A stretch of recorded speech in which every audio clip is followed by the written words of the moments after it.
Now I will discuss about the topic that is transitive closure, right? So let us understand it.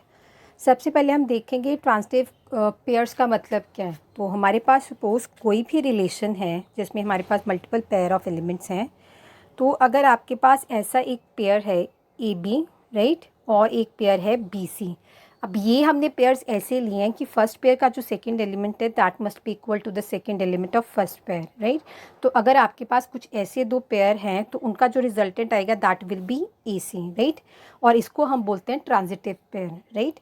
तो अगर हमें देखना है कि कोई भी हमारा रिलेशन ट्रांजिटिव है कि नहीं, तो उसमें हमें देखना है कि जब हमने ए बी और बी सी का ट्रांजिटिव पेयर बनाया तो whether that pair also exist in that relation और नॉट.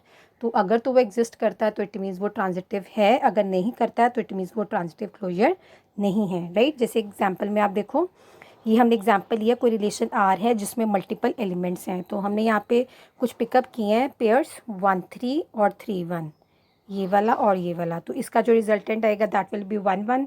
सिमिलरली हमने लिया है 1 3 और 3 2, तो रिजल्टेंट आएगा 1 2.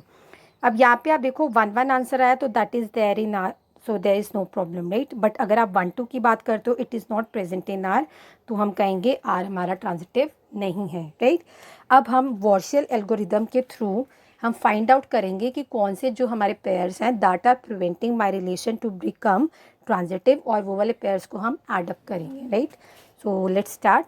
सो Warshall's algorithm is to find whether relation is transitive, to find pairs of elements to make a relation transitive. और हमें वो पेयर्स डिटर्मिन करने हैं जिनकी हेल्प से हम रिलेशन को ट्रांजिटिव बना सकें. तो सबसे पहले हम स्टेप बाय स्टेप करेंगे. ये हमने रिलेशन ले लिया है. अब हमें एक मैट्रिक्स बनानी है जिसमें हमारी 0 1 वैल्यूज़ होंगी कॉरेस्पॉन्डिंगली जो भी हमारी एंट्रीज रिलेशन में है. अब हमारे पास यहाँ पे 3 वेरिएबल्स हैं 1 2 3, तो हमने 3x3 मैट्रिक्स लिया, राइट. अब 1 2 3 हमने रो वाइज भी लिया और कॉलम वाइज भी लिया, राइट.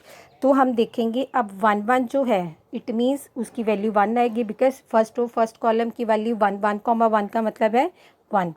अब अगर आप इसकी बात करो तो that will be 1 2, so that is not there, तो 0 लिख दिया हमने. 1 3 भी है तो 1 लिख दिया, राइट. 2 1 नहीं है 0, 2 2 है तो उसको हमने 1 लिख दिया, और 2 3 0 आ गया, सो ऑन. इसको हमने क्रिएट कर लिया मैट्रिक्स को, राइट. अब नेक्स्ट देखो, हमें इस मैट्रिक्स के अकॉर्डिंग हमें फिलअप करनी है वैल्यूज़ कॉलम वाइज और रो वाइज. तो सेकंड स्टेप में आप देखो, अब यहाँ पे कॉलम वाइज का मतलब है फर्स्ट मीन्स फर्स्ट कॉलम में कौन सी एंट्रीज 1 है. तो अगर हम फर्स्ट कॉलम की बात करें, यहाँ पे हम ये हमारा फर्स्ट कॉलम है, तो आप देखोगे फर्स्ट कॉलम में फर्स्ट रो और थर्ड रो में 1 1 एंट्री है, तो हमने लिख दिया 1 3. सिमिलरली अगर आप सेकेंड कॉलम की बात करो तो सेकेंड और थर्ड में 1 है तो उसको भी 1 कर दिया. थर्ड कॉलम की आप बात करो तो फर्स्ट रो में 1 है तो हमने यहाँ पे 1 लिख दिया, राइट. अगर सिमिलरली आप रोज़ की बात करते हैं तो रोज़ में हमें बताना है कौन से कॉलम में वैल्यूज़ 1 है. तो फर्स्ट रो की अगर हम बात करें तो हमारे पास फर्स्ट और थर्ड कॉलम में वैल्यू 1 है. सेकंड रो की बात करते हैं तो सेकंड कॉलम में वैल्यू 1 है. थर्ड रो की बात करते हैं तो फर्स्ट और सेकंड कॉलम में वैल्यू 1 है, राइट. सो ये हमारी वैल्यूज़ बन गई. अब नेक्स्ट हमें इनका कार्टेशियन प्रोडक्ट लेना है.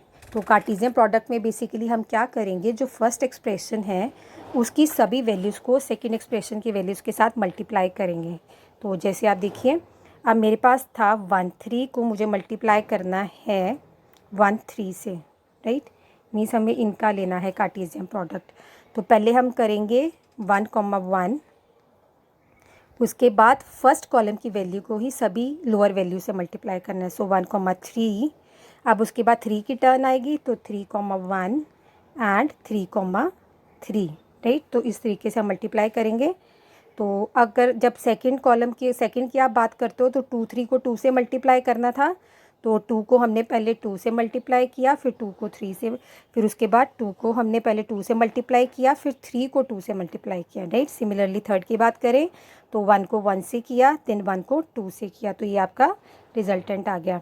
अब हमें यहाँ पर देखना है, अब ये सारे वो पेयर्स हैं that will help me to make my relation transitive, right.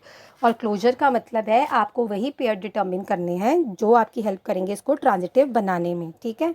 तो अब यहाँ पे हम चेक करेंगे कि ये जो एग्जिस्टिंग पेयर्स आए हैं ये सारे पेयर्स हमारे ओरिजिनल रिलेशन में हैं कि नहीं. तो अगर आप 1 1 की बात करो, yes it is there, 1 3 is there, 3 1 is there, right, 3 3 is not there, नहीं सॉरी, हाँ या 3 3 is not there, right. Similarly 2 2 is there, 3 2 is also there, 1 1 is there and 1 2 is not there. तो इट मीन्स हमारे पास 1 2 और 3 3 ऐसे दो pairs हैं जिनकी एब्सेंस के कारण हमारा जो रिलेशन है ये ट्रांजिटिव क्लोजर नहीं बन रहा. ये दो पेयर्स को हमें यहाँ पे ऐड करना होगा, फिर हमारा टोटल रिलेशन ये ट्रांजिटिव क्लोजर बन जाएगा, राइट. आप इसको मैनुअली भी चेक कर सकते हो कि यहाँ पे हमारे पास कुछ ऐसी टर्म्स हैं कि नहीं जिनकी हेल्प से हम उसको ट्रांजिटिव क्लोजर बना सकते हैं, और ये फॉर्मूला से वो ये स्टेप बाय स्टेप अगर आप करोगे तो वो एग्जैक्ट टर्म्स आ जाएंगी, ठीक है, राइट. अब यहाँ पे आपका ये एल्गोरिदम फिनिश नहीं होगा.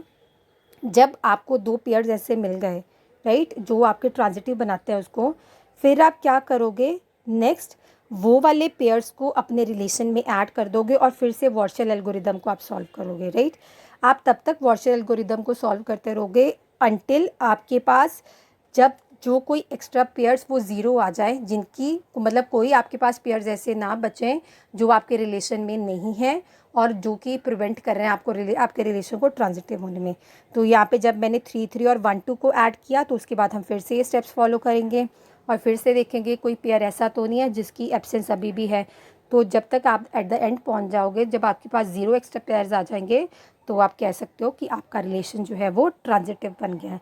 तो बहुत सिंपल एल्गोरिदम है. यहाँ पे आपको पहले मैट्रिक्स क्रिएट करनी है, उसके बाद उसको कॉलम वाइज और रो वाइज उसको अरेंज करना है, फिर उनका कार्टेशियन प्रोडक्ट लेना है जिससे आपको पेयर ऑफ एलिमेंट्स मिल जाएंगे जो कि आपके ट्रांजिटिव प्रिवेंट कर रहे हैं होने में रिलेशन को, right. So that's all for this topic. I hope आप लोगों को क्लियर होगा. So thank you.